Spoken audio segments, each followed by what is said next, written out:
kaibigan, pakinggan po natin ngayon ang isa pang natataking kasaysayan na ilalahad sa atin ni Mildred.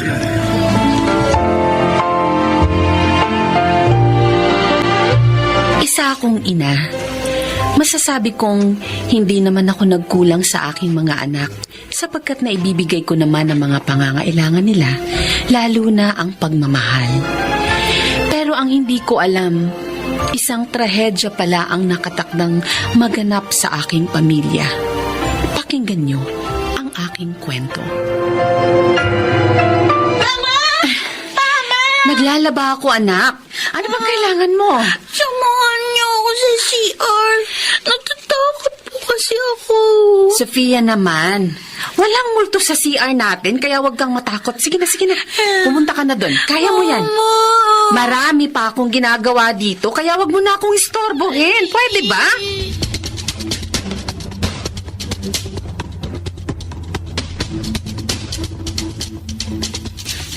Sofia, anak! Nasaan ka na? Sofia? Bakit kaya ako kinakabahan? Nasaan na kayang batang yun? Teka, baka nasa CR. Papuntahan nga. Sofia? Ay! Diyos ko!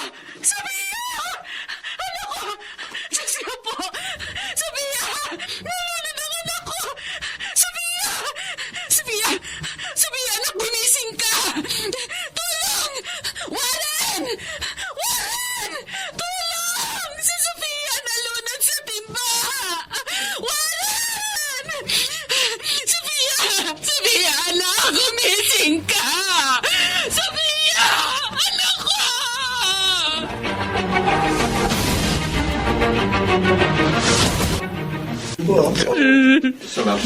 Maraming salamat po sa inyo. Sofia.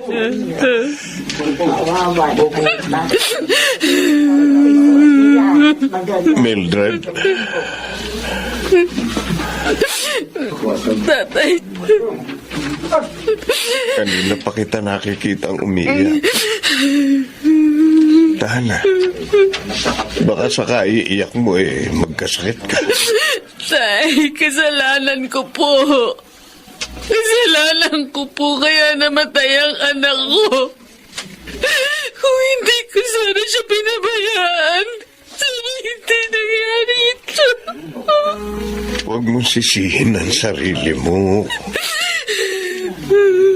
Nangyari na yun. Aksidente. Wala na tayong magagawa pa. Kahit na umiyak ka pa, hindi na maibabalik pa ang buhay ng apo ko. Kaya, ikaw, huwag mo pabayaan ang sarili mo. Alalahanin mong may isa ka pang anak na kailangan ng kalinga at pagmamahal mo.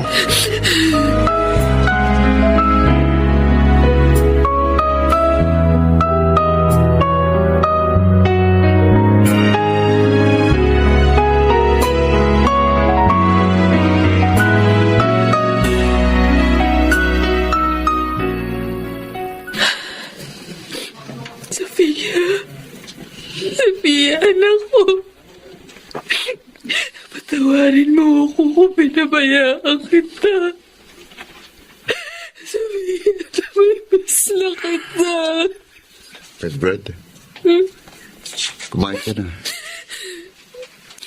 Wala akong ganang kumain, Warren. Pero kanina ka pa hindi kumakain. Tapos, 2 araw ka na rin hindi natutulog. May bala ka bang magpakamatay? Hayaan mo na lang ako mamatay. Ayoko na. Pagod na ako sa pag-uusig ng konsensya ko. Hindi mo kasalanan yung nangyari sa anak natin. Hindi, Warren, kasalanan ko. Kasalanan ko. Kung sinamahan ko lang sana siya sa CR nung araw na nagpapasama siya sa akin, sana hindi siya nalunod. Tama na. Alam kong nararamdaman mo. Pero wag mong sabihin sa akin na gusto mo nang mamatay. Walang may gusto sa nangyari. Mildred, hindi lang si Sofia ang buhay mo.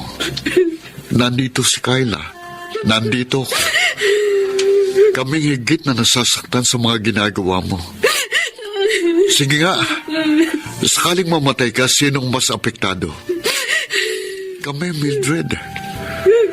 Kung nasasaktan ka, mas nasasaktan ako. Kasi 2 taong mawawala sa akin kapag ipinagpatuloy mo pa yan. Huwag ka na umiyak, mahal ko. Hindi kita iiwan. Patatapos din itong pagsubok na ito sa atin. Makakabangon din tayo.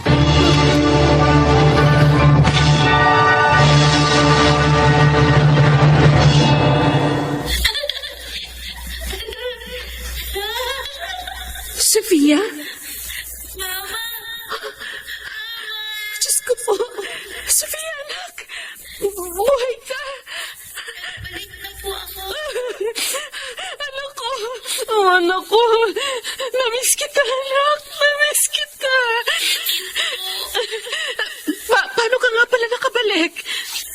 I-request ko po kay Papa Jesus. Kasi nakita ko kayo umiiyak. Ay, Sofia, anak. Buti't nagbalik ka. Di mo ba alam, halos mabaliw na ako sa kakaisip sa'yo. Hindi ko na nga alam kung anong gagawin ko. Anak, patawarin mo na ako. Patawarin mo ako. Opo. Pinapatawad ko na po. Sofia, masaya ako't nagbalik ka na, anak. Kasi po, mahal na mahal ko kayo.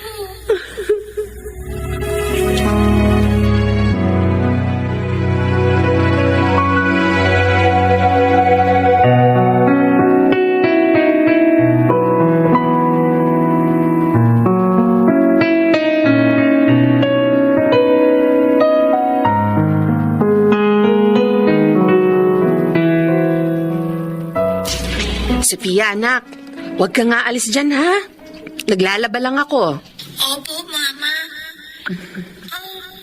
Pwede po ba ako maglaba? Anak, bata ka pa para maglaba. Nakakapagod to.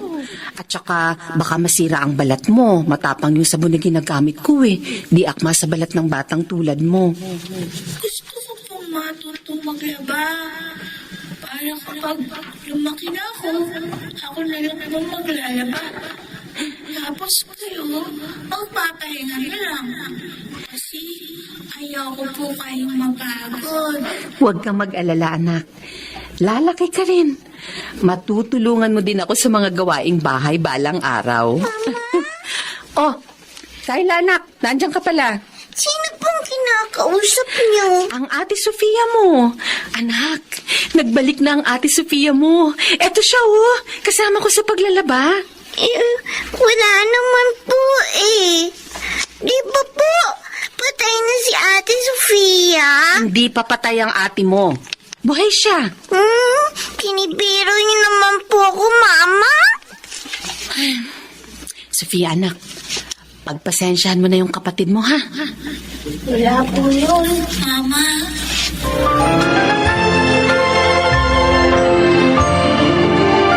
Kyla, anak, lika, kumain ka na. Opo, Papa.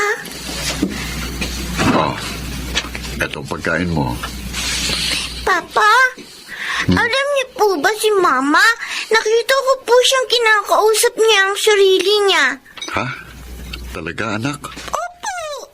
Tinanong ko pa nga po siya kanina eh. Kung sino po yung kausap niya. Sabi niya po, si Ate Sofia daw po. Papa, nagbabalik po ba ang mga patay? Hindi. Ang patay hindi na bumabalik. Kaya nga patay, hindi ba? Pero bakit po si Ate Sofia? Nagbalik daw po, sabi ni Mama. Huwag mo na lang pansinin yun. Pagod lang sigurong mama mo sa mga gawaing bahay, kaya kung ano-ano na lang ang sinasabi niya. O tara, sige na, kain na. kumain na tayo.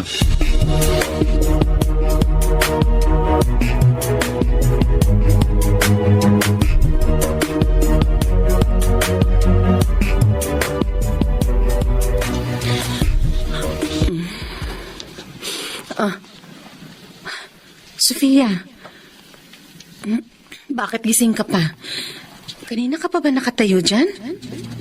Hindi po kasi ako makatulog, Mama. Natatakot ako. Halika dito. Humiga ka sa tabi ko. Ayan. Hindi ka na matatakot. Katabi mo na ako ngayon. Walang makakalapit sa'yo para saktan ka. Ipagtatanggol kita. Bakit po ganun? Marami po akong nakikita. Hindi ko naman po dati nakikita. Katulad ng ano? Hindi ko alam. Pero marami po.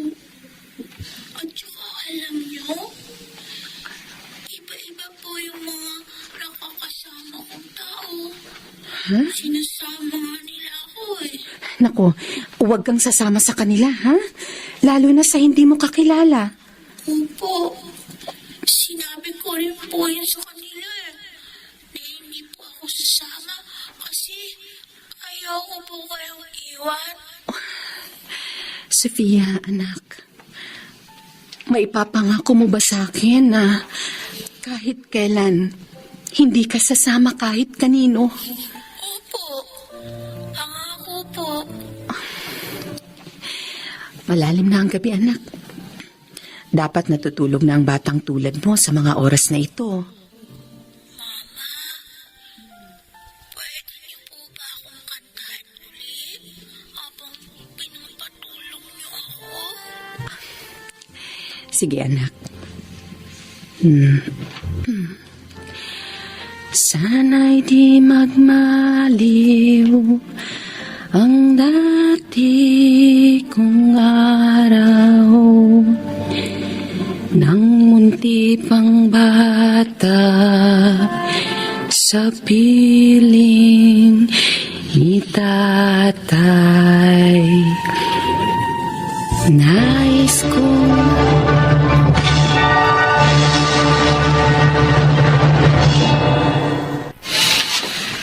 Oh, kumain ka lang dyan, Sofia. Magpakabusog ka. Opo, Mama. Ay, teka. Tatawagin ko lang ang papa mo at si Kyla. Warren! Kyla! Kakain na! Halina kayo dito! Mama? Ano po ang pagkain? Spaghetti! Request kasi yan ng ate Sofia mo. O, halika na. Maupo na kayong dalawa ng papa mo. Mildred, bakit 4 na platong nakahain dito? Eh, syempre, para sa ating 4. Ano?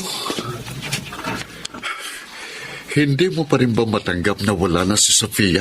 Warren, nandito si Sofia. Ayan siya, oh. Hindi mo ba siya nakikita? Mildred naman, huwag mo naman sanang pahirapan pa mga kalooban natin. Nandito si Sofia.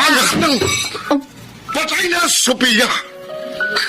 Kahit kailan hindi na babalik pang anak natin! hindi! Hindi pa patay ang anak ko! Ayan siya, oh. Ayan siya. Buhay na buhay. Mildred. Mildred naman. Ano pa nangyayari sa'yo? Diyos ko pa, bakit po nagkakaganito ang asawa ko? Warren! Bakit ba ayaw mo akong paniwalaan? Alam ko masyado ka nangungulila sa anak natin. Pero sana naman matutukang pakawalan na siya. Warren, hindi. Hindi ko magagawa yan. Hindi ko kakayanin kapag nawala pa sa akin si Sofia. Hindi, Warren. Hindi. Hindi ko kaya yun.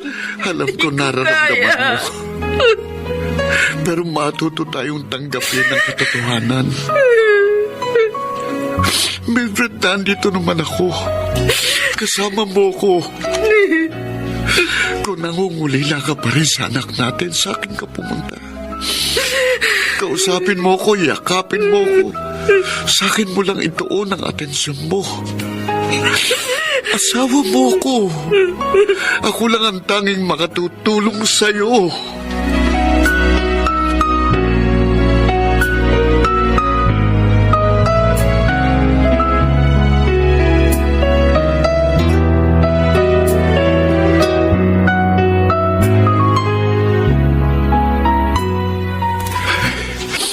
Tay, Huwag kang umiyak, anak. hindi ko na po kasi alam kung anong gagawin ko sa asawa ko. Sa sobrang depression po niya, kung ano-ano na po nakikita niya. Bakit hindi mo yung ipakonsulta sa psychiatrist ng asawa mo? Ayoko pong isipin na baliw na ang asawa ko. Ayoko. Anak, hindi naman ibig sabihin na kapag nagpakonsulta siya sa psychiatrist, baliw na siya. Tay, Warren, kaya mo siya dadalhin doon para matulungan ang asawa mo na matanggap ang katotohanan.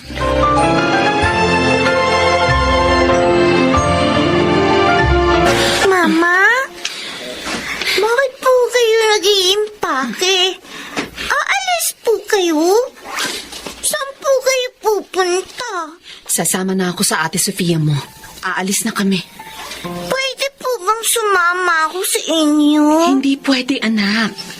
Walang makakasama ang papa mo dito. Pero Mama, gusto ko pong sumama sa inyo. Please naman po, isama niyo na po ako sa lakad ninyo. O sige. Sige, anak. Isasama na kita. Mama, ano pong ginagawa natin dito sa forest? Basta, anak. Ito po ako. Sige lang. Matulog ka na lang. Mamaya, makakasama na natin ang kapatid mo. Ha? Ay. Nasaan na kaya si Sofia? Magpakita na sana siya sa akin. Mama! Si Sofia. Sofia, anak! Bakit nandyan ka sa kabilang bahagi ng ilog? Nandyan ba yung pupuntahan natin? Opo. Tumawid na po kayong dalawa ni Kyla dito. Pero anak, malakas ang agos ng ilog. Kailangan na po natin umalis. Naghihintay na sa atin sila Lolo at Lola. Sinusundo na po nila tayo.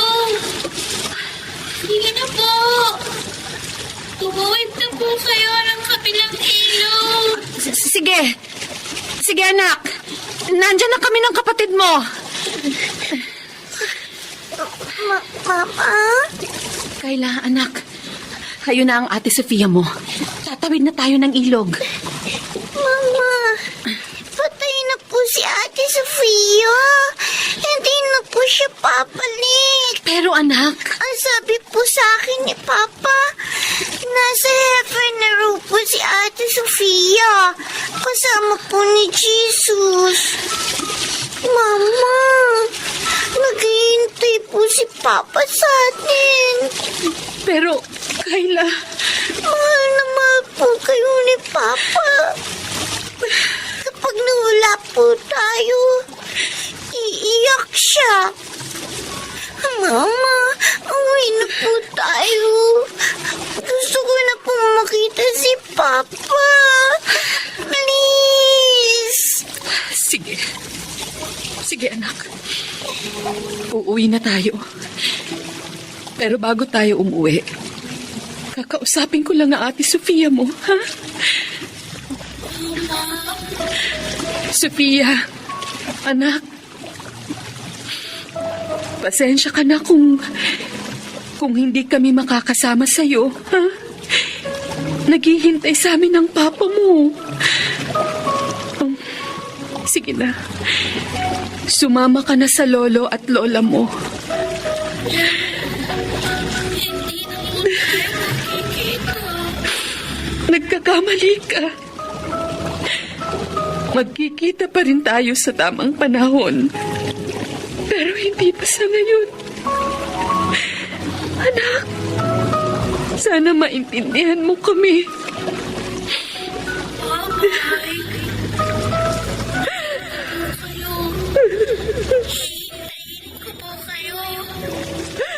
Sofia! Sofia, anak ko! Paalam!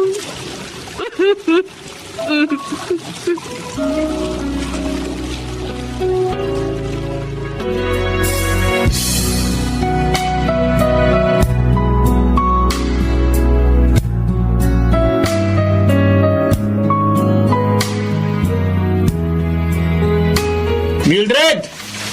Kayla! Nasaan na kayo? Mildred! Kayla! Sir, baka nandito po sila sa gawing ito. Parang may bakas ng sapatos sa lupa. Oo nga. Sandali. Parang may natatanaw akong papalapit. Oh. Mildred! Kayla! Warren, Ha? Mildred! Mildred, saan ba kayo nanggaling ng anak mo, ha? Sa gubat po, Papa. Kubat! Anong ginawa niyo doon? Mildred! nagpaalam lang kami kay Sofia. Mildred, kailan mo ba matatanggap na patay ng anak natin? Tanggap ko na, Warren. Pupunta tayo sa klinik ni Dr. Emerson bukas. Kailangan nating masiguro na okay ka na. Sige, ikaw ang bahala. Patawarin mo ako. Patawarin mo ako kung pinag-alala pa kita. Ha? Pero, wag mo nang uulitin ito, ha? Mangako ka sa akin. Pakiusap. Wag niyo na akong iiwan. Oo, pangako. Hindi na kita iiwan, Warren.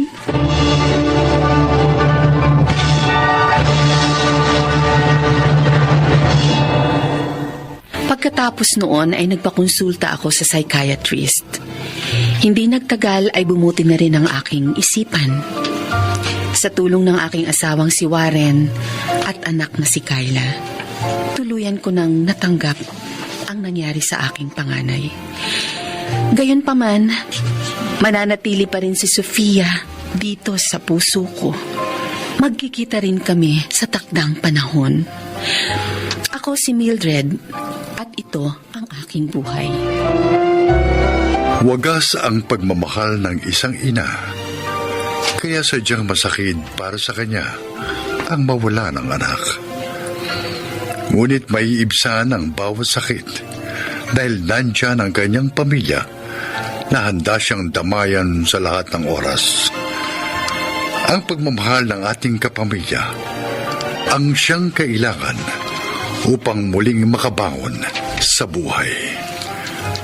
Mga nagsiganap: Phil Cruz, Rosana Villegas, Chiquit del Carmen Amor, Lionel Benamine, Maynard Landicho Jr. at Jenaline de la Cruz sa papel na Mildred. Naglapat ng angkop na tunog Jenny Mutia, sa musika ni Buboy Salonga, superbisyong teknikal Eric Lucero at Bong Muyar, creative consultant Phil Cruz, production assistant Anching Cruz. Ito'y mula sa panulat ni Krishna Senga, sa direksyon Salvador M. Royales. Ito ang aking buhay.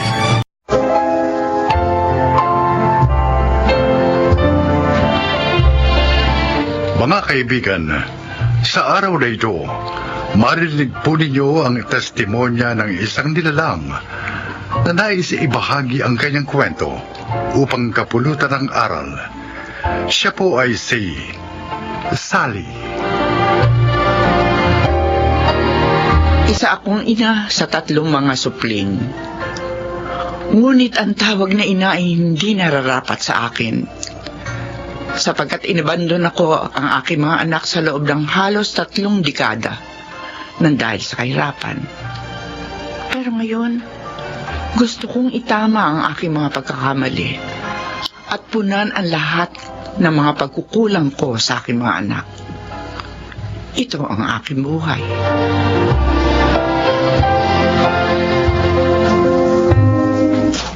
Sigurado ka ba sa gusto mo na bumalik uli sa mga buhay nila? Maraming taong kang nawala sa kanila.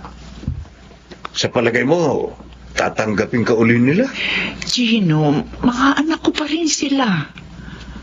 Oo, hindi ako naging mabuting ina sa kanila. Inabandon ako sila. Pero pinagsisisihan ko na yun. 60 anyos na ako. Nararamdaman kong konting panahon na lang ang kaya kong ilagi sa mundo. Kaya hanggat nabubuhay ako, gusto kong itama ang lahat ng pagkakamaling nagawa ko sa mga anak ko. Gino, ina pa rin ako. At umiiral pa rin ang pagmamahal ko sa mga anak ko. Bilang asawa mo, susuportahan ko ang desisyon mo. Nandito na tayo. Ako na ang kakatok, Sally. Tao po! Tao po!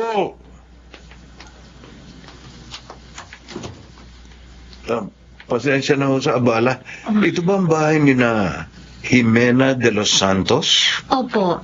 Dito nga po nakatira si Auntie Jimena. Sino po sila?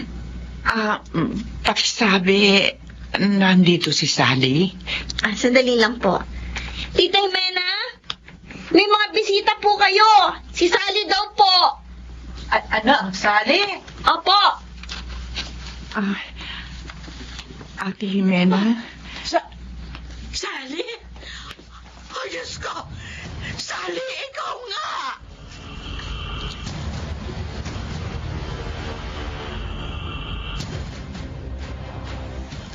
Ang tagal mong hindi nagpakita sa amin o nagparamdaman lang. Sa totoo lang akala ko patay ka na. Ano ba nangyari sa'yo, ha? Mahabang kwento, Ate Jimena.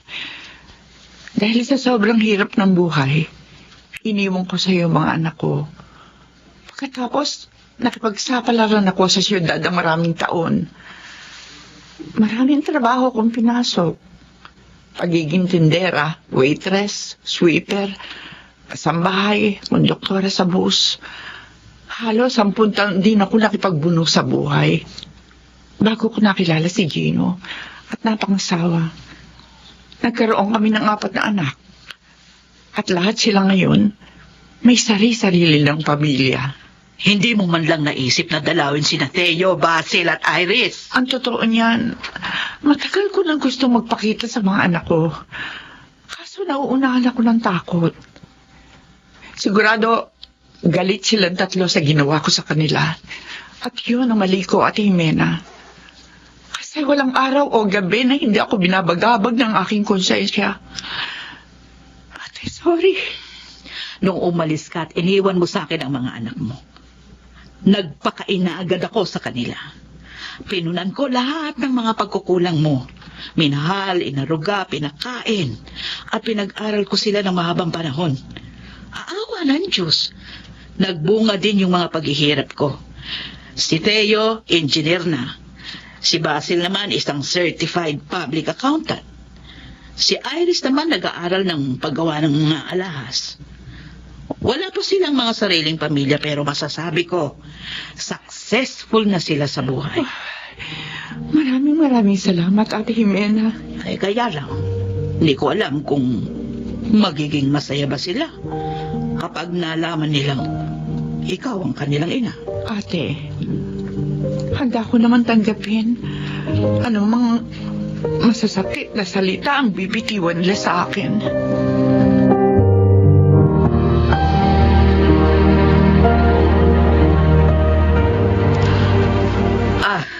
Teo, Basil, Iris. Siya ang aking kapatid, si Sally. At ang ina ninyong 3. Mga anak ko.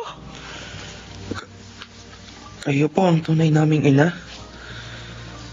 2 taong gulang ka pa lang nung iniwang kita. Kaya hindi mo talaga ako mamumukhaan.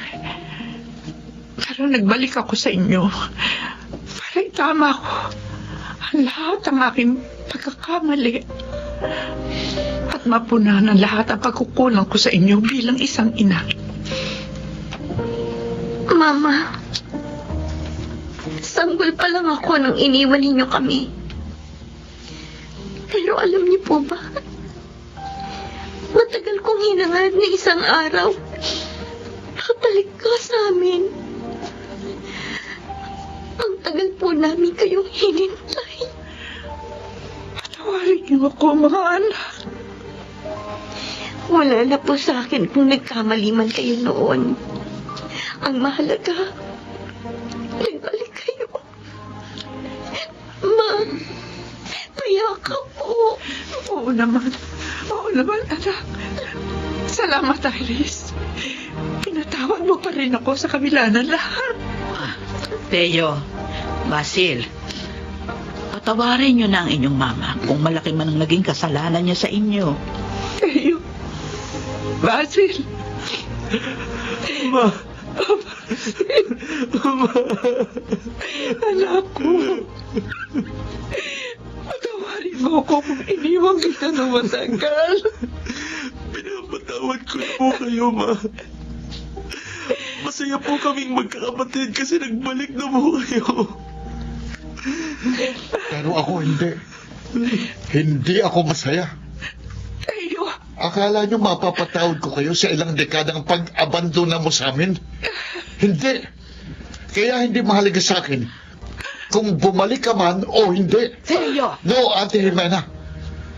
Kahit kailan, hindi ko kikilalanin ang babaeng yan bilang ina ko.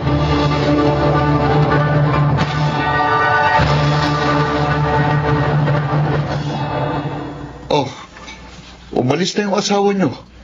Bakit hindi pa kayo sumama sa kanya? anak. Nag-usap at nagkasundo na kami ni Gino na bumalik muna sa bahay namin para asikasuhin yung mga apo namin. At nagpasya rin ako na dumito muna si Sally para magkaroon kayo ng oras para sa isa't isa. Sana sumama na kayo sa asawa nyo. Kasi hindi namin kayo kailangan. Kuya Theo, respeto mo naman si Mama. Mama? Mamang tawag mo sa kanya? Bakit? Kailan ba siya tumayong ina sa'yo, Basil? Hindi man siya naging ina sa atin noon, still, kuya, siya pa rin ang nagluwal sa atin. Nabuhay tayo nang wala siya. Kaya makakaya rin natin ngayon na wala siya. Wala na ako ng gana kumain. Teo! Bumalik ka dito! Teo! Auntie, hayaan po muna natin si Kuya Teo. Sally, pasensya ka na sa inasal ng panganay mo. Ate Jimena, tanggap ko na yun eh. Naiintindihan ko naman siya.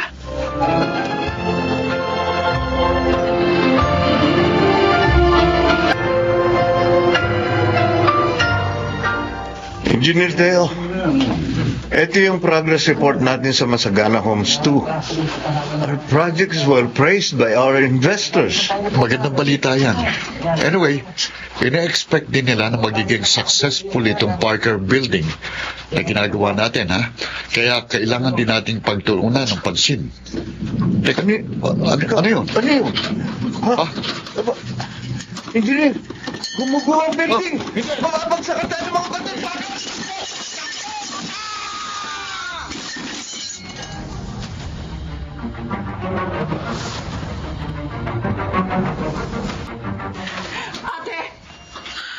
Ate Jimena, kumusta na si Teo? Sally, Ano lagay niya? Ligtas sa mga anak ko. ligtas na si Teo. Pero ang sabi sa akin ng doktor, napuruhan ng mga paa niya. Anong ibig mong sabihin? Hindi na makakalakad pa ang iyong anak.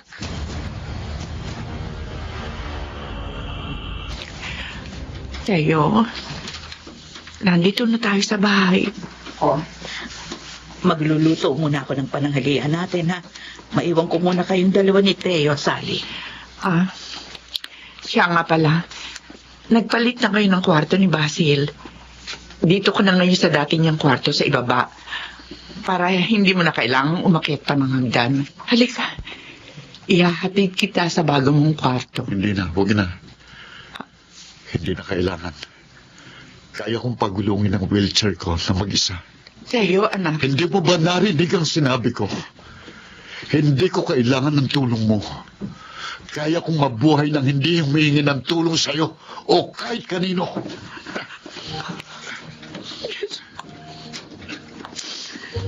Kailan kaya ako mapapatawad ng anak ko?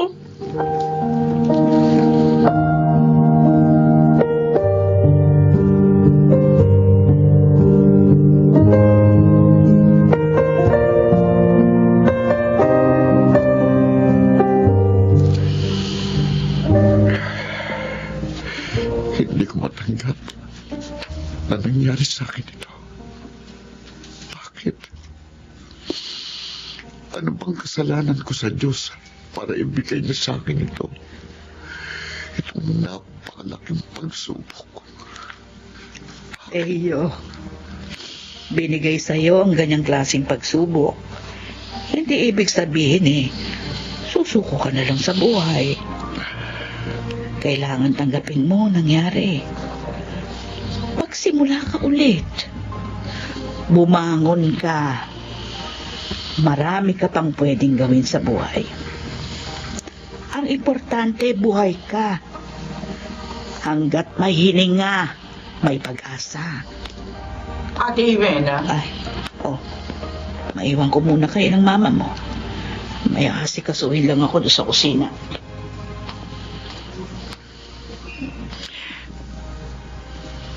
Anak, Ano kailangan niyo? nandito ako para dabayan at tulungan ka. Ilang beses ko nang sinabi sa inyo na hindi ko kayo kailangan. Teo, ako ang iyong ina. At kung may problema ang isang anak, ang kanyang ina ang tanging masasandalan niya. Anong sabi niyo? Ina?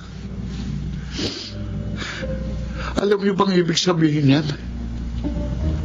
Hindi, Sally. Hindi mo alam kung paano maging isang ina. Dahil ang isang tunay na ina, mamahalin at aarugayin ang kanyang mga anak kahit gaano pa yun kahirap. Walang ina ang matitiis na abandonahin ang kanyang mga anak sa loob ng mahabang panahon. Nasabi ko na sa'yo dati na kaya ko nagawa yon dahil sa kahirapan. Hindi ko kayo kayang buhayin tatlo. Hindi ko maaatim na mapariwara kayo ng dahil sa akin. Kalokohan yan. Kalokohan! Kung talagang dahil sa kahirapan, kaya mo kami iniwan. Bakit nung mag-asawa ka kay Gino, nagkaroon ka ng mga anak sa kanya? Hindi sumagi sa'yo na abandonahin sila dahil sa kahirapan. At saka may kaya naman si Gino. Tingin namin, inahon ka niya sa kahirapan. Bakit hindi mo lang sumagi sa isipan mo na balikan kaming tatlo? Kasi hindi mo kami talagang mahal. Hindi kami mahalaga sa'yo. Yung mga anak mo lang kay Ginong itinuring mong mga anak. Tayo, anak. Kaya sa susunod, huwag niyong ipangalandakan sa amin na kayong ina namin. Kasi ang totoo, wala kaming ina. Wala! Wala!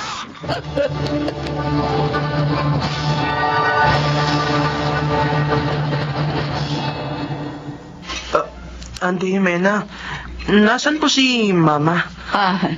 Bumalik na ang mama niyo kay Gina. Pero huwag kayo mag-alala. Nangako naman siya, dadalawin pa rin niya kayo. Teo, Basil, Iris, may aaminin ako sa inyo. Ano po yun, Auntie? Nung nagpakasal ang mama ninyo kay Gino, nagbalak siya na kunin na kayong tatlo sa akin. Pero sa kaloob-looban ng puso at isipan ko, hindi ako pumayag. Ayokong mawala kayo sa akin kasi tinuring ko na kayong mga anak. Kaya ang ginawa ko, lumipat tayo ng bahay nang hindi niya alam. Oo. Sa mahabang panahon, tinago ko kayo kay Sally. Kailan ko lang sinabi sa kanya yung present address natin, kaya nakapunta siya sa atin. Kasama si Gino. Kaya, Teo, hindi kasalanan ng mama mo kung bakit hindi niya kayo nabalikan. Ibig mo sabihin, Auntie Jimena, Hindi alam ni Sally. Ang totoo, pinagkait ko kayo sa kanya. Patawarin niyo akong tatlo kung naging makasarili ako. Nagawa ko lang yun kasi mahal na mahal ko kayo. Auntie, Kaya pakiusap. Patawarin mo na ang mama mo. Tanggapin mo na siya. Teo, mahal ka niya. Mahal na mahal.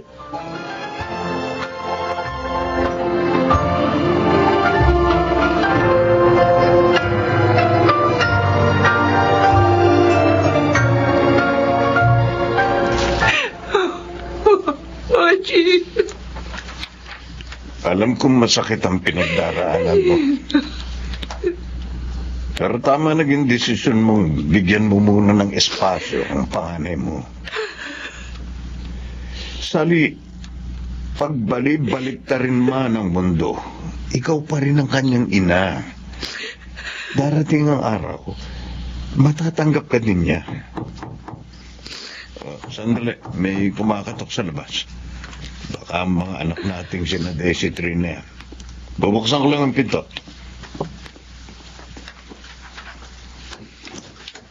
Oh. Sally, may mga bisita ka. Mama. Russell, Iris, mga anak ko, buti na pasyal kayo. May dala po kami mga pasalubong para sa inyo, Ma. Sana po, magustuhan ninyo. May kasama pa po kami, Ma. Ma? Anak. Ma?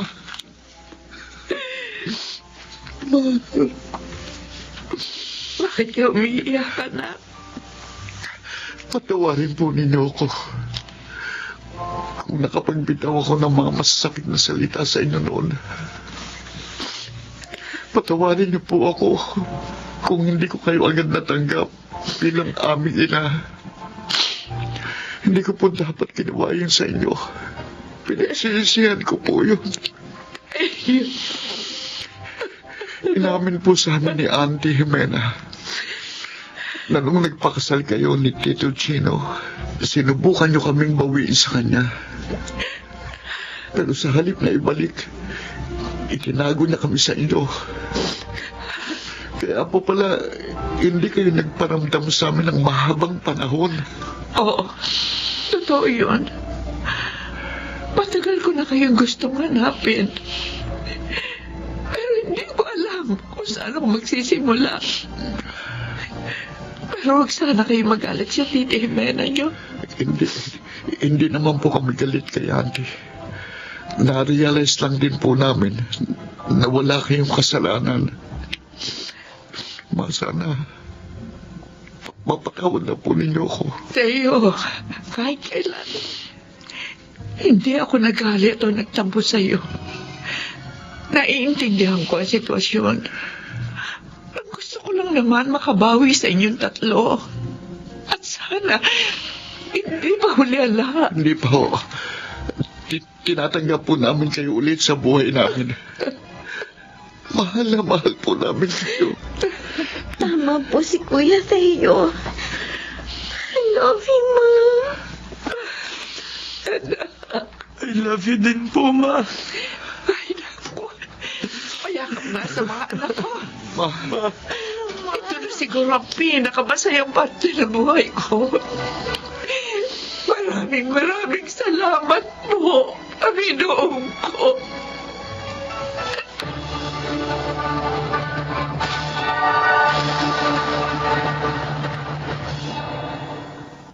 Nakasama ko na ulit ang aking tatlong anak. Nagsimula ng panibagong buhay. Hindi man ako naging mabuting ina noon, pero sinisikap ko na ngayon na makabawi sa aking mga anak. Sa ngayon, may sariling pamilya na sina Teo, Basil at Iris. Salamat sa Diyos dahil binuo niya muli ang aking pamilya. Ako si Sally, isang ina, at ito ang aking buhay. Mga nagsiganap, Susan Robles, Phil Cruz, Angelo Alcantara, Chiquit del Carmen Amor, Rosana Villegas, at Lionel Benamin. Sound effects, Jerry Mutia. Musical scoring, Buboy Salonga. Technical supervision, Eric Lucero at Bong Muyar. Sumulat ng ating kasaysayan, Krishna Senga. Creative consultant, Phil Cruz. Production assistant, Anching Cruz. Directed by Salvador M. Royales.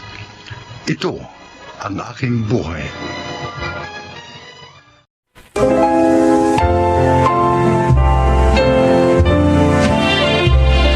Mga kaibigan, sa araw na ito, maririnig niyo ang isang kasaysayan na kapupulutan ng aral sa buhay na ilalakad ni Sakura. Isa akong Japanese Pinay or Japinay. 27 years old na ngayon at isang working mom. Masasabi kong puno ng pagsubok ang aking buhay, lalo na ang aking love life. Nagsimula ito nung 15 years old ako, nung makilala ko si Jerome, ang first love at first boyfriend ko. Naging mabuting boyfriend sa akin si Jerome. Sweet, caring, faithful, at saka sobrang mabait. Ayos na sana ang relationship namin until nag-decide ang kanyang parents na sa Maynila na siya pag-aralin. Sakura, bukas ng alis ko papuntang Maynila. Ayaw man kitang iwanan pero kailangan kong gawin ito eh. Para din naman ito sa magiging kinabukasan natin. Kailangan ko makatapos para may magandang buhay akong iaalay sa'yo. Jerome, hindi ko kaya. Ayoko mawala ka sa akin. Iniisip ko pa lang para na akong mawawala ng hininga. Sandali lang ako mawawala.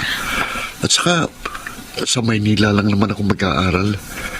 Pwede mo naman akong bisitahin, di ba? Oo nga, pwede. Kaso nag-worry lang ako sa'yo. Kasi mamaya pag nakarating ka na ng Maynila, kalimutan mo na ako. Pwede ba yun? Hindi kita pwedeng kalimutan. Girlfriend kita eh. Sayang, hindi kita makakasama sa first anniversary natin. Oo nga eh. But don't worry. Tatawagan kita. Magsa-celebrate tayo ng anniversary natin kahit man lang sa video call. Sana, Jerome, tayo pa rin ang magkatuluyan sa uli, ano? Oo naman. Basta't ipagdasal natin yung sa Diyos. At saka siyempre, depende yan sa kung gaano natin kamahal ang isa't isa. Basta't sa akin makakaasa ka, Sakura. Ikaw lang ang una't huling mamahalin ko. I swear.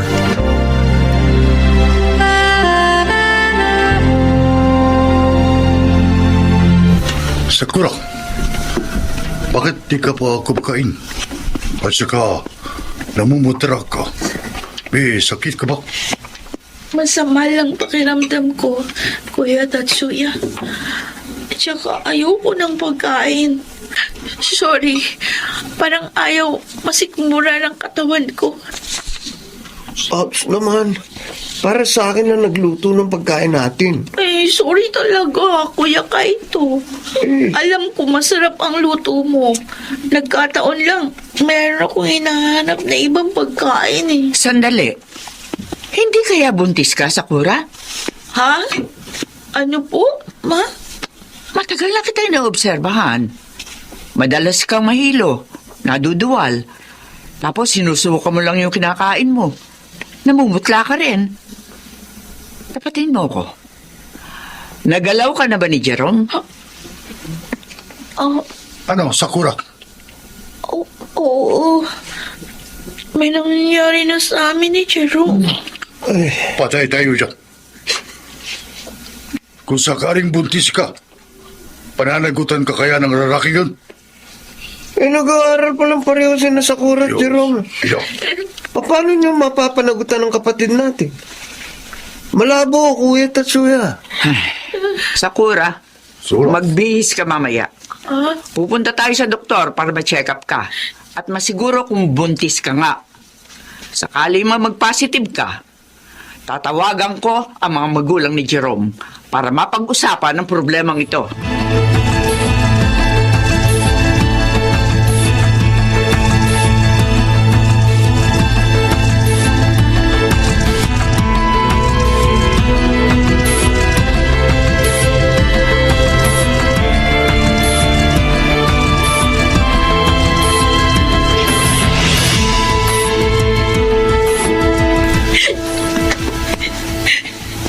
Sakura. Umiyak ka na naman. Si Jerome pa rin ba iniisip mo hanggang ngayon? 7 buwan na siyang hindi nagpaparamdam sa akin. Oo, yan. Wala siyang reaction nung sinabi ko na buntis ako. Pati yung parents niya nagpalit na ng number ng phone para hindi matawagan ni Mama. Isa lang ibig sabihin, Sakura. Hindi handa si Jerome na panagutan ka. Huwag kang mag-aalala. Andito kami ni na Mama at Kailo para tulungan ka. Uy, Hindi mo kailangan si Jerome. pero mahal ko pa rin siya. Para mo, mas asikasuhin at mas bigyan mo ng pansin ang magiging anak mo. Marapit ka ng mga anak, Sakura. Huwag kang iyak ng iyak. Makasasamayan sa anak mo. Magpakatatag ka.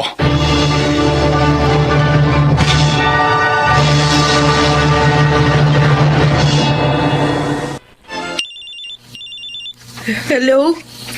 Sakura, ako ito, si Jerome. Jerome, mahigit 1 taong kang hindi nagparamdam sa akin.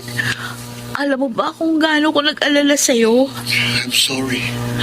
Bakit hindi ka nagparamdam? Di ka man lang tumawag. Kung natuloy lang sana kami sa Maynila nung nakaraang taon, di sana nagkita tayo dun. Buti na rin at hindi kayo natuloy ng Maynila. Ha? Bakit? Hindi ko na matutupad pa ang pangako ko sa'yo dati. Nakabuntis ako ng ibang babae. Magkakaanak na kami. At saka kailangan ko siyang pakasalan. Nakaplano na yung lahat sa susunod na buwan. Pinaasa mo lang ako sa wala. Pero, sige. Kahit na masakit sa akin, pinalalayan na kita. Hangad ko yung kasiyahan nyo ng magiging asawa mo. Congratulations. Goodbye.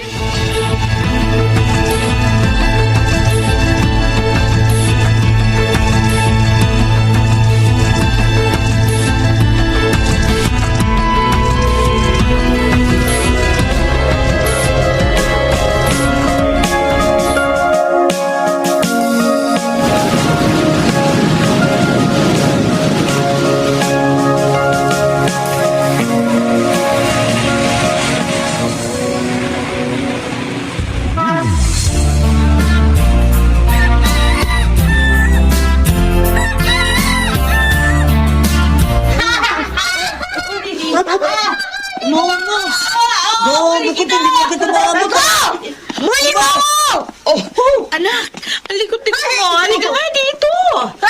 Basahin likod mo. Halika, palitan natin yung shirt mo. Opo, Mama! Halika. Oh, huwag kang malikot. Tingnan mo, basang-basahin likod mo. Sandali, pupunasan ko. Opo. Sandali lang, Miko, ha? Tapos ito, laro tayo ulit, ha? Sige, Anak, tama na. Baka hikain ka uli. Uuwi na tayo. Mamo naman! Ayaw ko ba bumuwi? Sige na, Renji. Tama ang mama mo. Baka hikain ka na naman. Tulad kahapon. Next time na lang tayo maglaro uli. Ano? Teka lang, Renji, ano ba ang kulit mo? Sandali, pupulbusan kita. Ayan. Ayan. Oh, bagong palit na yung shirt mo, ha? Mama! Si Miko po pala. Kaibigan ko po dito sa school. Hi po. Hi din, Miko. O, wala ka bang sundo? Wala po. Hinintay ko pa nga ang papa ko. Kasi siya madalas sumundo sa akin eh. Nung isang araw po, Mama, na-meet ko na po yung papa ni Miko. Oo? Ang bait po niya. Binili po niya kami ni Miko ng ice cream. Talaga? Opo. Galing ano? O, Miko, sabihin mo sa papa mo, thank you, ha? Opo! Ay! Ayan na po palang papa ko eh! Papa!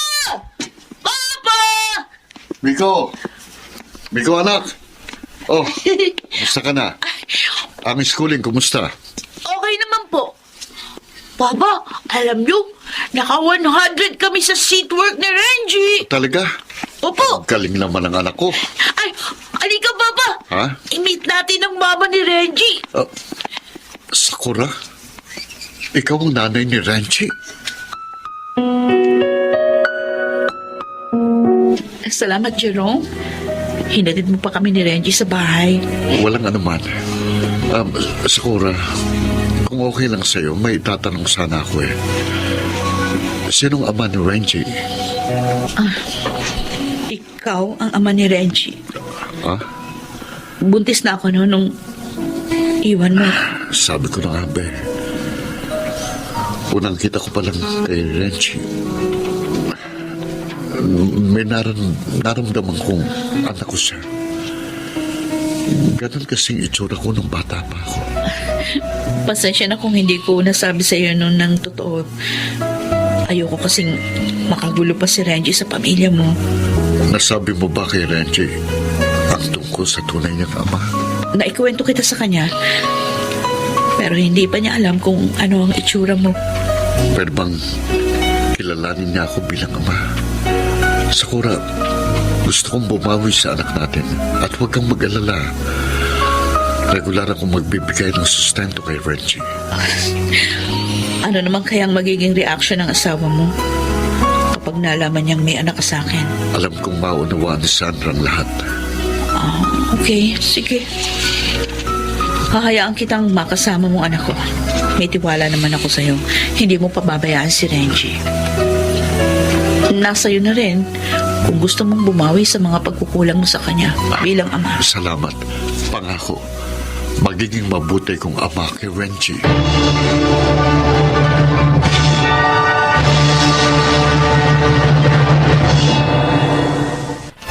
Mukhang napapadalas ang pagpunta mo kina Sakura. Sandra, magsisimula ka na naman ba ng away? Please, pagpahingayin mo naman ako. Pagod ako eh. Ano? Pagkatapos ninyo maglandian ni Sakura, sasabihin mo sa akin, pagod ka? Pwede ba huwag kang magsimula ng away? Wala ako sa mood. Kung ayaw mong binubutaktakan ka, magtino ka. Pwede ba? Tigil mo na yung paggawa ng excuses sa akin. Dahil lahat yon, gasgas na, bulok na. Huwag mo gawing excuse ang bata sa paglalandian ninyong dalawa ng Japayuki na yon. Alam mo kung anong problema mo? Masyado ka nabubuhay sa nakaraan. Puro insecurities ang nasa utak mo. Kaya hanggang ngayon, ganyan ka pa rin. Walang pagbabago. Oo, nabubuhay talaga ako ngayon sa puro insecurities dahil ikaw ang may kagagawan. Hanggang ngayon kasi, kahit hindi mo aminin, mahal mo pa rin ang ex mo. Mahirap bang intindihin na kaya ako pumupunta kina Sakura para bisitahin ang anak ko? Kailangan din ni Renji ang pagmamahal na magbumula sa kanyang ama. Paano naman ang anak natin? Sitwasyon. Hindi ako manhid at may pusong bato. Pero sana, isaalang-alang mo naman ang nararamdaman ni Miko. Ilang beses ka na tumanggi sa kanya na mamasyal kayo. Ilang beses kang nangako sa kanya. Marami ng beses. Pero lahat yun, napako. At saka Jerome, nakakalimutan mo yata asawa ka. Asawa mo ako. Naghahanap din ako ng pagmamahal mula sa'yo. Ang sakit lang. Hindi ko maramdaman yun sa'yo. Simula nung dumating ulit sa buhay natin yan si Sakura. Bakit ba hindi mo ko maunawaan? Sa totoo lang, gulong-gulo na ako sa sitwasyon. Hindi ko na alam kung sinong uunahin ko. Mahal ko kayo ni Miko, Sandra. Pero mahal ko rin si Renji. At saka, matagal ko na kayo nakasama ni Miko. Habang si Renji, ngayon ko lang nakasama. Sana naman hayaan mong makasama kong anak ko. Alam ko yun. Hindi ka naman namin pinagkakait kay Renji. Ang hinihiling lang namin sa'yo ni Miko ay magkaroon ka rin ng oras sa amin. Ilang beses na kami nagparaya. May naaawa kami kay Renji. Pero wag mo naman kaming sagarin. Jerome, kailangan ka din namin.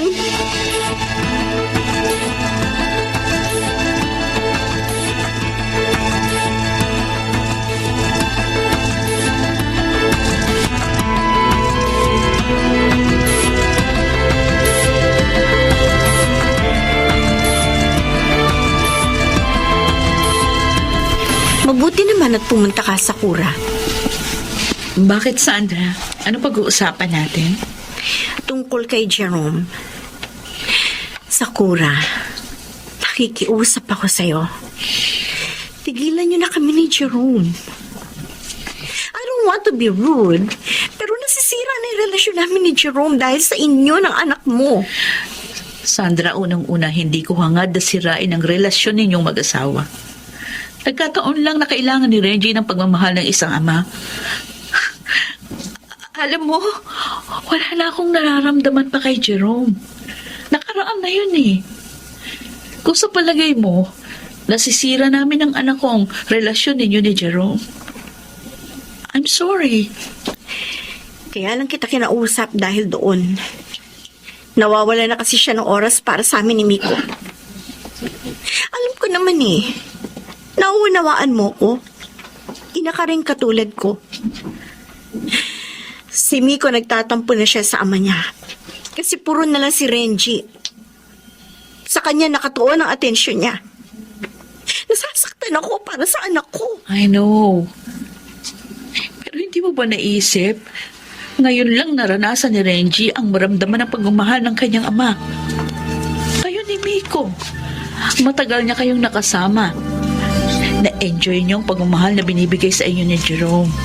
Pero si Renji, ngayon lang niya nakasama ang kanyang ama. For 7 years, nangulila siya sa pagmamahal ng isang ama. At ngayon, may sakit ang anak ko. Huwag niyo namang pagkaitan na mahalin siya ni Jerome. Konting panahon lang naman ang hinihingi ng aking anak. Sana, mapagbigyan niyo siya.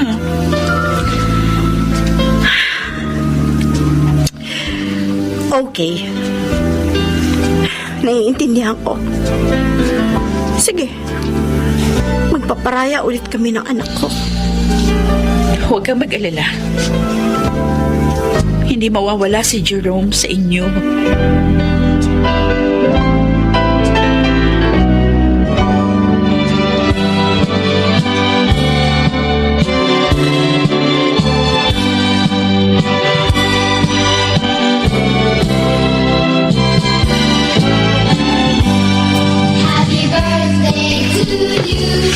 Happy birthday to you.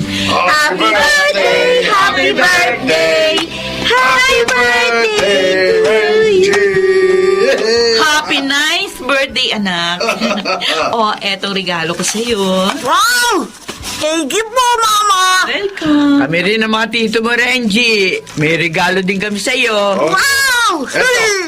Sana magustuhan mo lahat regalo namin sa'yo, ha? Wow! Mga laruan! Thank you po, Lola!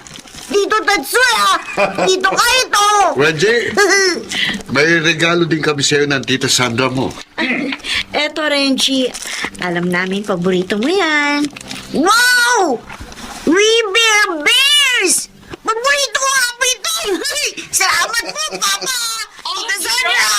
Sandra, naku, maraming salamat. Dumating kayo sa birthday ni Renji. Malaking bagay itong ginawa nyo para sa anak ko. Walang anuman, Sakura.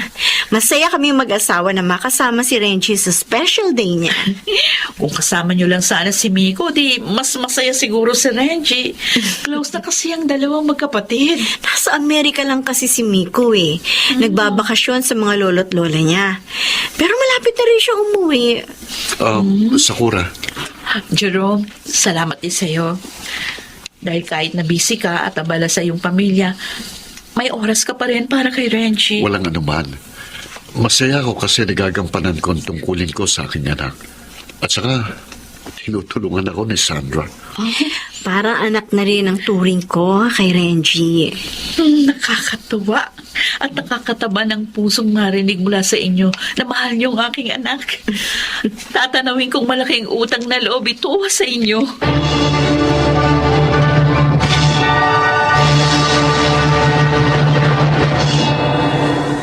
Sa ngayon, 10 taon na si Renji at nag-aaral sa isang private school.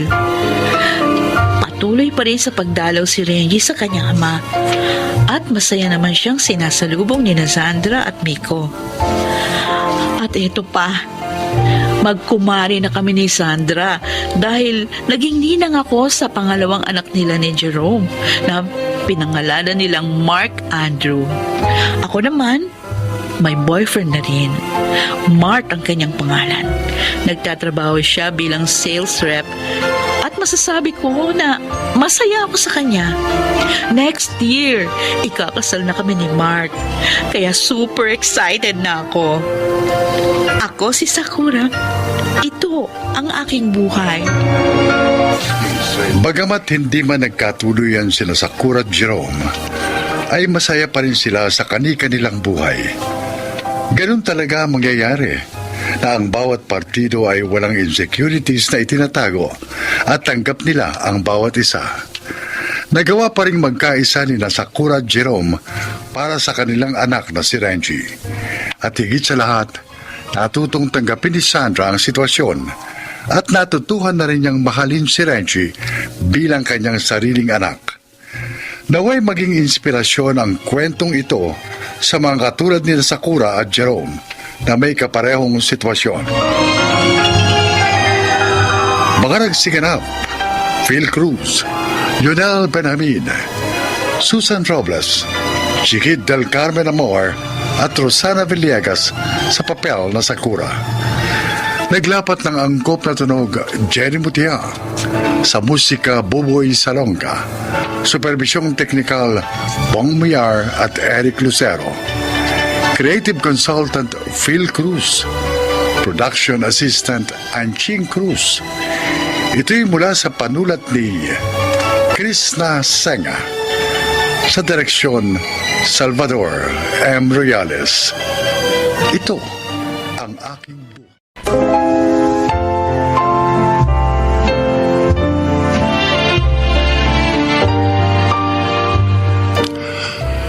Mga kaibigan, sa araw na ito ay isa na namang nilikha ang magbabahagi sa atin ng kwento ng kanyang buhay. Siya ay si Menchi.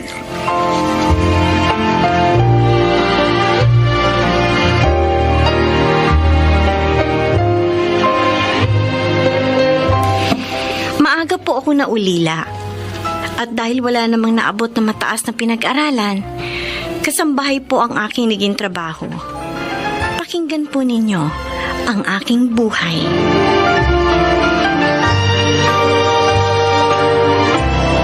Meiji, bakit hinuhugasan mong mga yan? Hayaan mo na ako. Para naman may maitulong ako dito sa inyo. Ayaw naman namin ligpitin yan eh.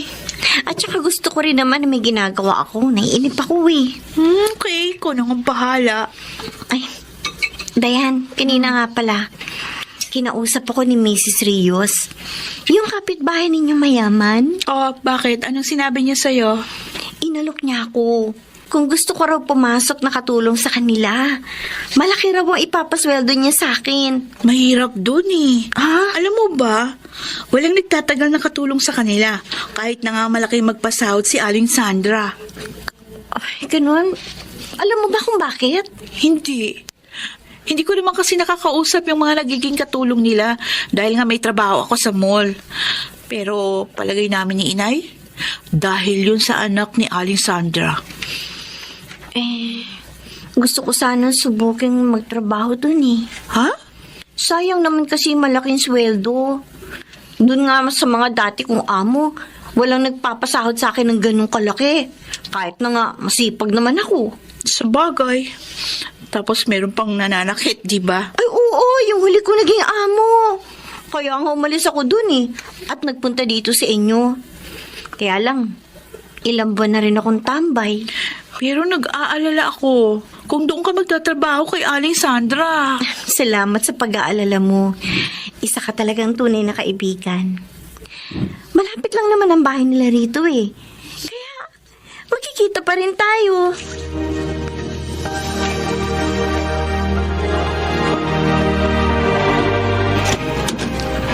Ito magiging silid mo, Menchi. Maayos ito. Kaya ang gusto ko, panatilihin mong malinis. Pati ang kama, iingatan mo. Opo, Ma'am Sandra. Oo nga pala. Tuwing Sunday, maaari ka mag-day off. Pero sa mga araw ng trabaho mo, ayoko na may dumadalaw sa iyo. Sa day off mo, maaari yun. Maaari ka makipagkita sa kaibigan mo. Nagkakaintindihan ba tayo? Opo, Ma'am Sandra. Ayoko rin sa katulong na chismosa. Ang gusto ko, ano man ang malaman mo dito tungkol sa amin, huwag mong ichichismis. Hindi po ako chismosa, Ma'am. Mabuti naman. Isa pa pala, ayoko sa katulong na mahilig mag-shorts. Dahil meron akong anak na binata, ayoko magkaroon siya ng kaugnayan sa katulong.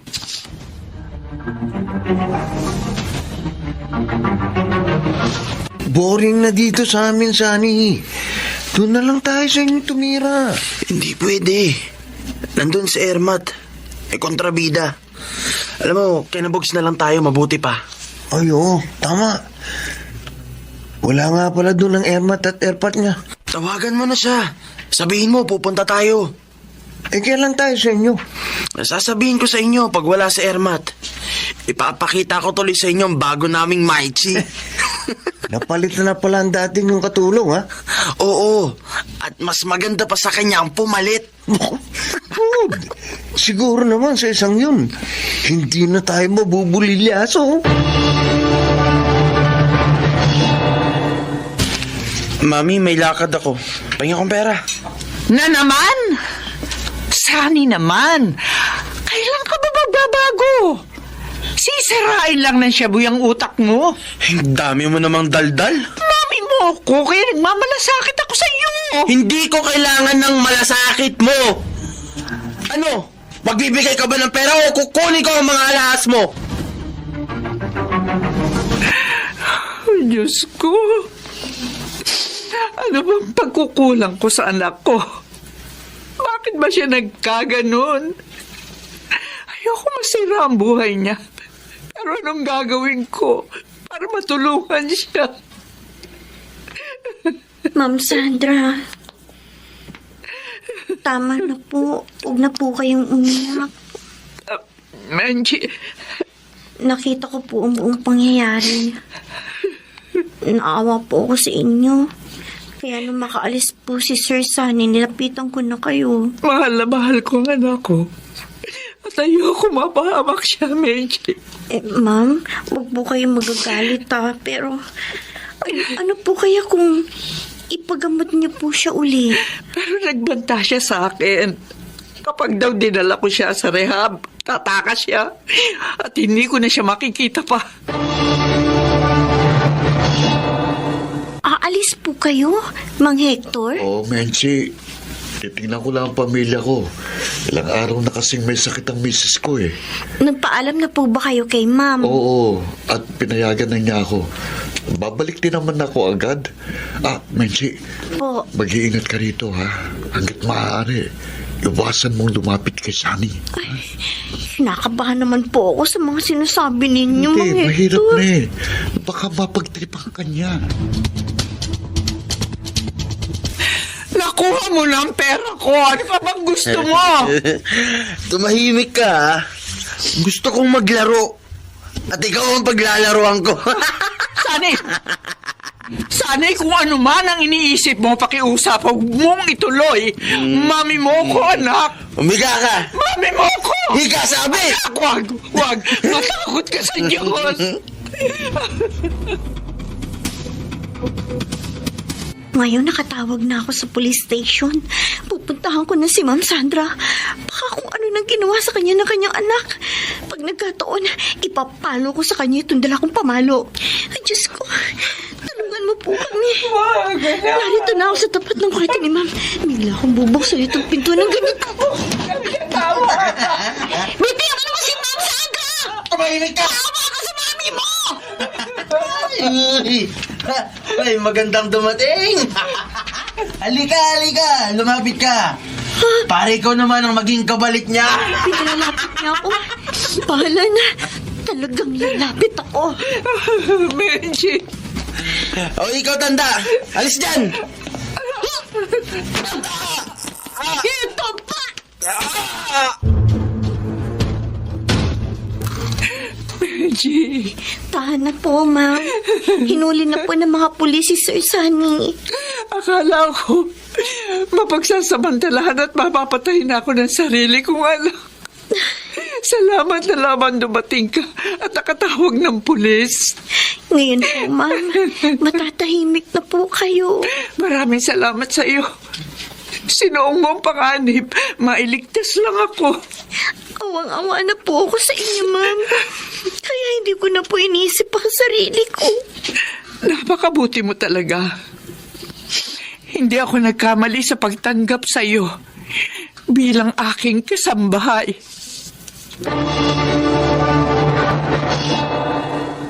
Mula noon, naging mabait na sa akin si Ma'am Sandra. Pinag-aral din niya ako at kinuhang katulong sa kanyang negosyo. Sana po ay inyong kinapulutan ng aral ang aking inilahad. Ako po, si Menchi, dating katulong, at ito ang aking buhay. Mga nagsiganap: Chiquit del Carmen Amor, Rosana Villegas, Susan Robles, Angelo Alcantara, Leonel Benjamin at Phil Cruz. Naglapat ng angkop na tunog Jerry Mutia. Sa musika ni Buboy Salonga. Supervisyong teknikal Eric Lucero at Bong Muyara. Ito'y mula sa panulat ni Telma Corporal Alcantara. Creative Consultant Phil Cruz. Katulong sa produksyon Anching Cruz. Sa direksyon ni Salvador M. Royales. Ito ang aking buhay.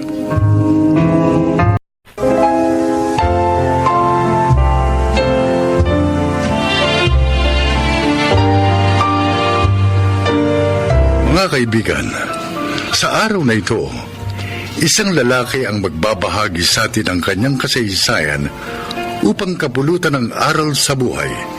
Siya ay si Denver.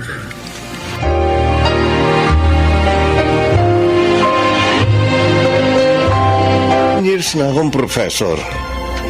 Ngunit bago yun, isang masakit na pangyayari ang naganap sa akin. Kaya naman mula nun, naipangako ko sa aking sarili na hindi lang ako basta magtuturo sa aking mga estudyante, kundi tutulong din. Pakinggan po ninyo ang aking paglalahad.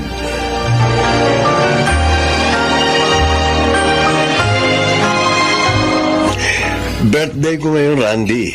Kaya kita inilibre dito sa kantin. Swerte ko po talaga, sir. Sa dami po ng estudyante nyo, ako po ang napili nyong ilibre. Right. Kaya wag mo sayangin ang swerte mo. Gusto ko na, ano? Oh, kaya na. Thanks, sir. Pwede na. Bakit nga pala wala kang assignment sa subject ko kanina? Po? Kuwan, sir. Sorry po. Hindi ko po kasi nagawa. Nakalimutan ko po. Talaga? O baka naman nakipag-date ka. Kaya ka walang assignment. Sabihin mo na, parang namang hindi ako dumaan sa ganyan eh. Makulit po kasi si Arlene eh. Gustong mamasyal kami kahit wala akong pera. Kaya pinagbigyan ko na po. Di siya ang gumastos. Yes, sir. Wala po akong pang-date eh. Ikaw hindi baling makipag-date ka. Pero dapat gumawa ka pa rin ng assignment mo. Sayang naman ang baon mo at time dito sa university kung wala kang gagawin. At ayoko rin masayang ang laway ko sa pagtuturo lang. Gets mo? Yes, sir. And thanks po sa pagiging understanding niyo. Anong thanks? May kapalit yun, uy. Sir? Marami akong dalang gamit mamaya. Tulungan mo akong iuwi mga yon. Huwag ka mag-alala. Pakakainin uli kita. Okay, sir. Yun lang po pala eh.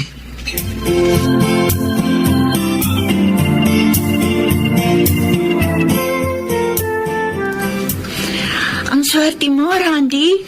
Kasi mukhang favorite ka ni Sir Denver. Bakit mo naman nasabi yun, Patty? Paano? Para kayong tropa. Lagi kayong magkasama. Madalas ka rin niya utusan. Nagtataka nga ako eh. Kung bakit ako ang tinotropa niya. Siguro dahil gwapo ako. Ano ibig mong sabihin? Na mahilig sa gwapo si Sir Denver. Nabading siya, ganun. Hindi naman. Pero hindi ko maisip ang dahilan eh. Kung bakit malapit siya sa akin. Baka naman talagang mahilig lang siya sa gwapo. Dahil pangit siya. Sus! Ito naman kung makapangit, wagas. Totoo naman, di ba? Pero mabait si Sir kahit pangit siya. Kaya nga, dahil sa mga ipinapakita niya sa akin, ganado ako mag-aral sa subject niya. Di ba back subject mo yung tinuturo niya? Lumipat ka nga lang sa kanya, kaya naging classmate ka namin eh. Oo. 2 beses ko nang hindi na ipasa yung subject na yun.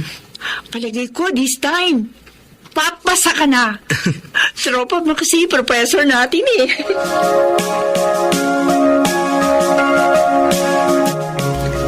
Denver, alam mo na ba usap-usapan ng mga estudyante natin?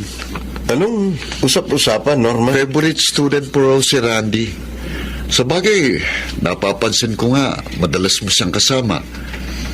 Bakit mo nga ba naging paboritong taong yun? Hindi naman siya matalino. Puro nga, pakikipag-girlfriend ang iniintindi nun eh. Kaya kahit 20 years old na, first year college pa rin. Norman, hindi naman porke gano'n ang estudyante natin, hindi na maaaring magbago. Ibig sabihin, tinutulungan mo siya magbago? Oo. Kaya ako nakikipagkaibigan sa kanya. Gano'n naman dapat ang gawin natin, di ba? Yung hindi lang basta turuan ng mga estudyante ng subject natin, kundi akayin sila sa tamang landas ng buhay. Oo nga, pero mas matrabaho yan. Pero dito ako mas nakadarama ng fulfillment kapag naaakay ko sa tama ang mga estudyante ko. Nagtataka ako sa'yo, bakit nga ba ganyan ka sa mga estudyante mo?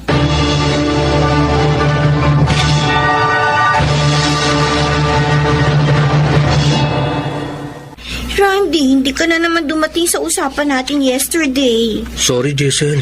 Nilagnat kasi ako eh. Ang sakit ng ulo ko kaya hindi kita napuntahan. Ay, ganun ba? Sana tinext mo ko. Para ako na lang ang nagpunta sa'yo. Ayoko nang abalahin ka pa sa studies mo. Kaya nga ngayong medyo okay ng pakiramdam ko, pinuntahan na kita. I'm sorry, Randy, ha? Kala ko kasi may kadate ka ng iba. Kaya hindi mo ko sinipot. Selos ka kasi ng selos eh. Hindi pwedeng mangyari yun. Dahil ikaw lang ang love ko.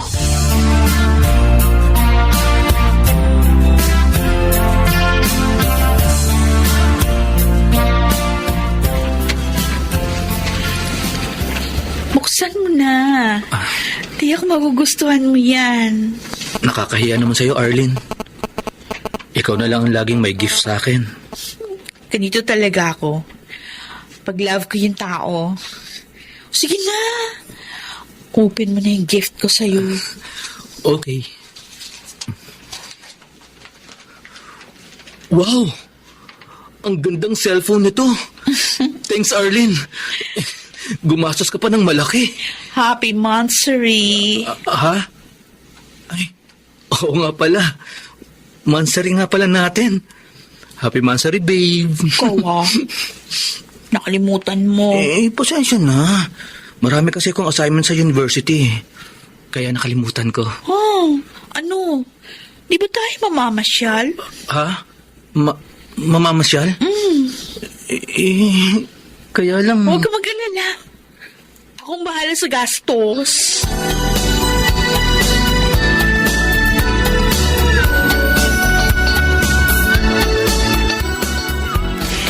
Pareho mo naman pala silang hindi type. Bakit niligawan mo pa? Nahalata ko kasi gusto nila ako. Kaya niligawan ko. Sus? At yun, walang kahirap-hirap nila akong sinagot. Pero pinaglalaroan mo sila sa ginagawa mo. Oo nga. Friend, iwan mo na sila. Total, hindi mo naman pala gusto. Baka mamaya niya makarma ka, sige ka. Tama si Patty. Dapat ang nililigawan mo ay yung talagang mahal mo. At kung hindi ka pa sure sa feelings mo, di huwag ka manligaw. Studies mo na lang ang pagbuhusan mo ng panahon mo.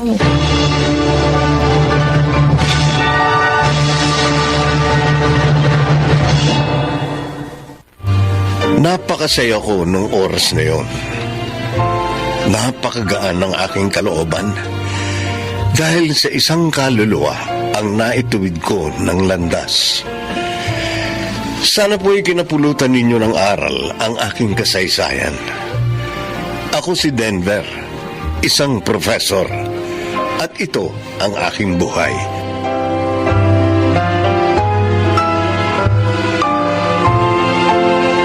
Mga nagsiganap, Chiquit del Carmen Amor, Phil Cruz, Rosana Villegas, Alan Ortega, Susan Robles, at Lionel Benjamin sa papel na Denver. Naglapat ng angkop na tunog Jerry Mutia sa musika ni Buboy Salonga. Supervisyong teknikal Eric Lucero at Bong Boyar. Creative consultant Phil Cruz. Katulong sa produksyon Anching Cruz. Ito'y mula sa panulat ni Telma Corporal Alcantara. Sa direksyon, Salvador M. Royales. Ito ang aking buhay.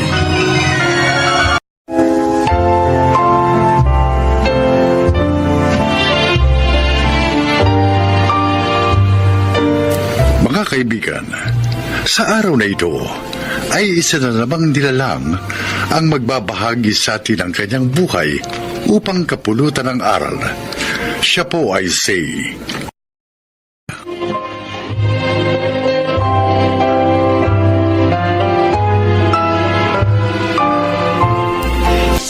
Merry Christmas po, Nanay Narda!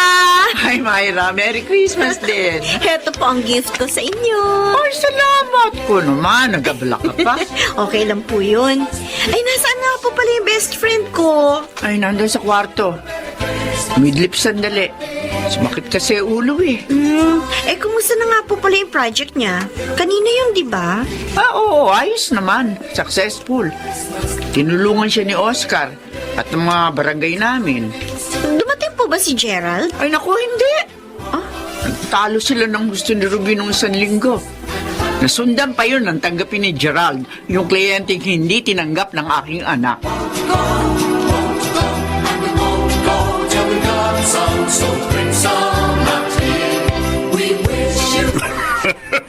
Napakalaking halaga pala ng ibinahid sa'yo ng taong yun, anak. Yes, Dad. Para palang nagtampo sa bigas ang nobya mo sa hindi pagtanggap sa kanya. Ay, nako. Matigas ang ulo niya. Mas pinahahalagahan niya ang kanyang prinsipyo, Dad. Walang mararating ang ganong klase ng tao, anak. Mabuti pa tapusin mo na ang inyong relasyon. Daddy? Dahil hindi naman kayo compatible. Makasisira lang siya sa tagumpay mo. Kaya makipag-break ka na sa kanya at paalisin mo na rin siya sa ating law office.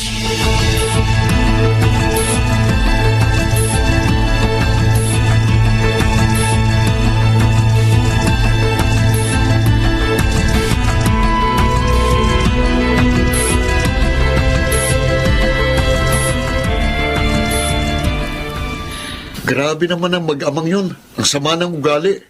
Di ko nga rin akalaing gagawin nila yun sa akin. Paano ngayon yan? Saan ka papasok, anak? Kinausap ko na po si Myra, Nay. Kinuha na po niya ako sa law office ng tito niya. Kaya magkakasama na kami. Ay, mainam naman. Nay, hindi po pababayaan ng Diyos si ate dahil nasa panig siya ng kabutihan. Nalulungkot nga ako at nangihinayang. Biruin mo, 3 years yung relasyon namin ni Gerald. Hayaan mo yun, te. Buti nga nalantad sa'yo habang maagang pag-uugali niya. Malaki pa ang chance mo na makahanap ng mas karapat-dapat sa'yo. Tama ang kapatid mo, anak. At narito kami. Karamay mo sa lahat ng sandali. Salamat po, Nay. Oscar, malaking kagaanan sa loob na kahit tagapagtanggol ako, may mga taong sumusuporta at nagtatanggol din sa akin.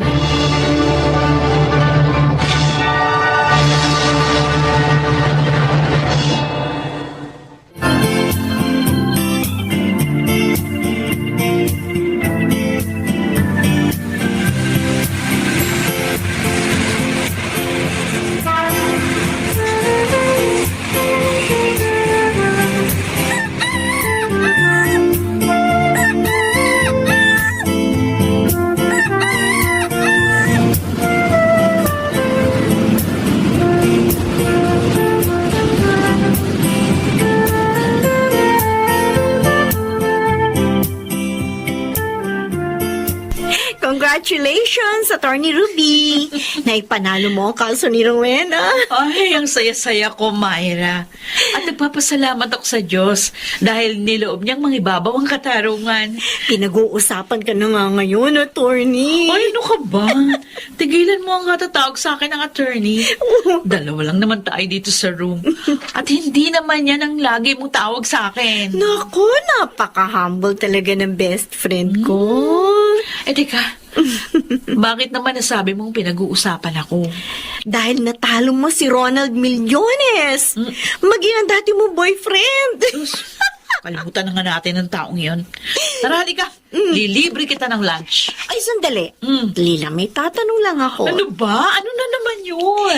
Teka lang. Ano? May feelings ka pa ba kay Gerald? Mahal mo pa ba siya?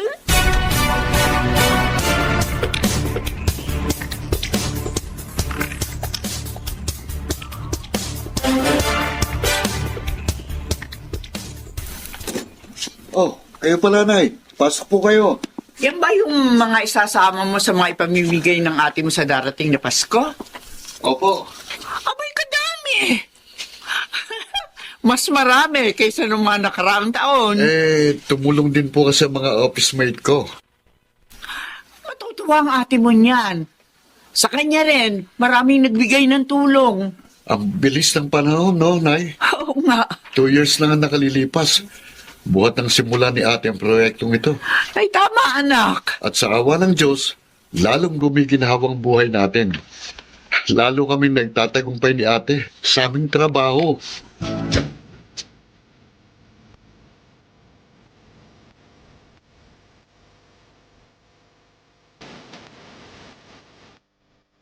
Attorney Gerald! Oh, it's been a long time. Bakit narito ka sa law office namin? Gusto ko sana makausap si Ruby, Myra. She's not here. Inaasikaso ang gift giving niya for December 24th. Patuloy pa pala yun? Of course. At tumutulong din sa project na yun ni Ruby, ang aming law office. Ano ba sadya mo sa best friend ko? May importante sana akong sasabihin sa kanya. Oh, di puntahan mo na lang siya sa bahay nila. Gerald? Kumusta ka, Ruby? Okay naman. Siya nga pala, may dala akong mga goods. Pantulong sana sa mga ipamimigay mo for this Christmas. Talaga? Gusto mo na ako tulungan? Oo. Dahil nakilala ko lang ang pagkakamali ko, Ruby. I'm sorry, ha? Sana buuin natin muli yung magandang pagtitinginan natin. Napatawad na kita, Gerald. Kaya lang, hindi na pwede yung gusto mo. Ruby, bakit naman? Mayroon na bang iba? Wala. Pero, wala na rin ang dating pag-ibig ko sa'yo. Ayokong lokohin ka, kaya pasensya na. Humanap ka na lang na iba na maaaring magmahal sa'yo.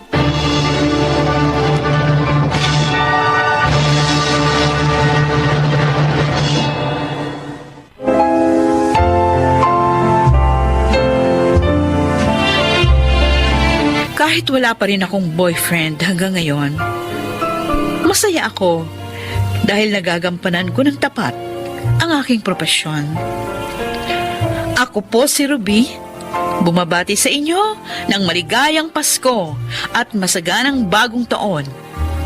At ito po ang aking buhay. Hindi hahayaan ng Diyos sa kalungkutan ang may mabuting kalooban, lalo na sa panahon ng Kapaskuhan. Mga nagsiganap: Susan Robles, Phil Cruz, June Martin Legaspi, Chiquit del Carmen Amor, Janelle Benamin, at Rosana Villegas sa papel na Ruby. Naglapat ng angkop na tunog Jerry Mutia, sa musika Buboy Salonga, superbisyong teknikal Bong Muyar at Eric Lucero, creative consultant Phil Cruz, production assistant Anching Cruz. Ito'y mula sa panulat ni Thelma Corporal Alcantara, sa direksyon Salvador M. Royales. Ito ang aking buhay.